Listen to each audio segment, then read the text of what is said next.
Independence Day? Mais vous avez 20 ans de retard.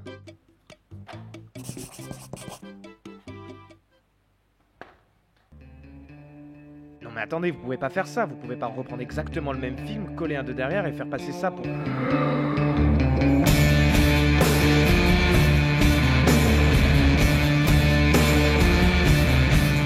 Avant d'attaquer la bande-annonce qui nous intéresse aujourd'hui, à savoir Independence Day 2, je vous propose de jeter un œil à celle du premier épisode. 20 ans après, croyez-moi, elle vaut le détour. C'est le matin.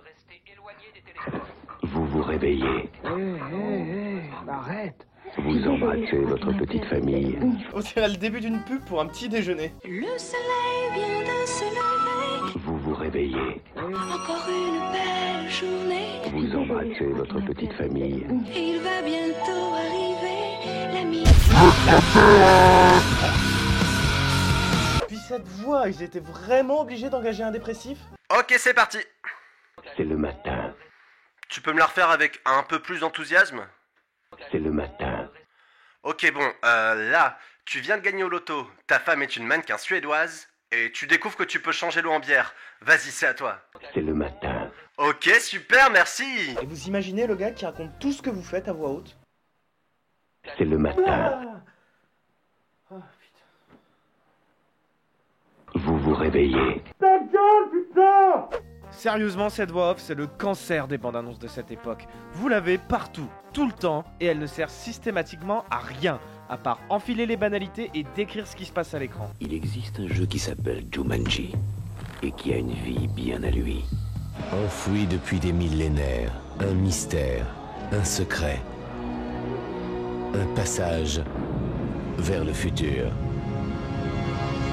Le policier John McClane est venu de New York pour fêter Noël avec sa femme. En fait, il est venu pour sauver sa femme. Malheureusement, il n'a pas le choix. Mais enfin, qu'est-ce qu'il fait? Alors vous remarquerez que ça se fait plus trop aujourd'hui d'utiliser ce genre de voix off pour raconter tout ce qui se passe dans une bande annonce. Et c'est pas plus mal, hein. Pourquoi c'était le cas avant dans les années 90? Je sais pas, on n'était pas plus cons pourtant.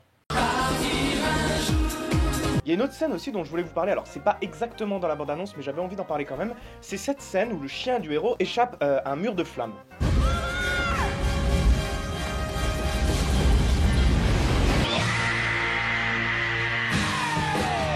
Parce que dans un film américain tu peux anéantir les 2/3 de la population tranquillou poutou, tout le monde s'en branle, alors que si tu tues un clébard c'est mort. Remarque, quand on y réfléchit, ça peut être un cheat code assez cool pour pas mourir dans les films. Tu vas crever, Martoni. Cette fois, tu vas pas t'en sortir. Ah ben non mais les gars! Mais non mais on avait dit pas les chiens quoi, merde, parce que là du coup qu'est-ce que je fais? Bref, on va pas faire toute la bande-annonce et de toute façon on peut la résumer assez facilement. Vous avez d'abord les héros qui font tout ce que font les héros quand il n'y a pas de méchants extraterrestres à meuler, ils s'emmerdent. Ensuite les aliens arrivent, ils tuent tout le monde pour nous punir d'avoir inventé Nabila, et le reste c'est...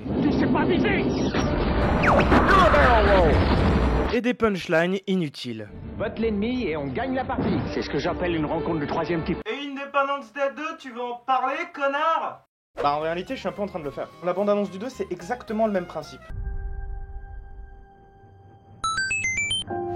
Il s'est posé sur l'Atlantique. À quel endroit? Sur toute sa surface. À tous les chasseurs. On devrait pas commencer à flipper? Si. J'y vais pas pour me faire des potes. Regardez, on peut même faire un copier-coller. C'est le matin. Vous vous réveillez. Arrête. Vous embrassez votre petite famille, et bien que cela vous paraisse un jour ordinaire, ça ne l'est pas. Il est vraiment plus gros que la dernière fois. Comme ma bite. Talking to the songbird yesterday, flew me to a place not far away. She's a little... Ma petite Zoé a 3 mois aujourd'hui. Être papa, c'est vraiment la plus belle chose qui me soit jamais arrivée. C'est vraiment une fierté...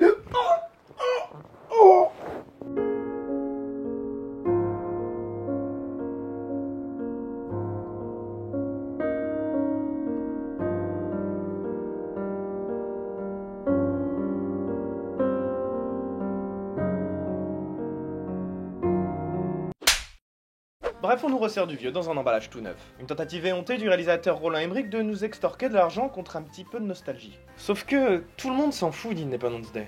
Gâchez la franchise autant que vous voulez, on s'en cogne. Les 3 suites, on n'ira pas les voir de toute façon. À la limite, je préfère qu'ils souillent une franchise comme Independence Day, plutôt que de gâcher d'autres univers qui nous touchent beaucoup plus. Je sais pas moi, pour rester chez Roland Emmerich, on a Stargate par exemple.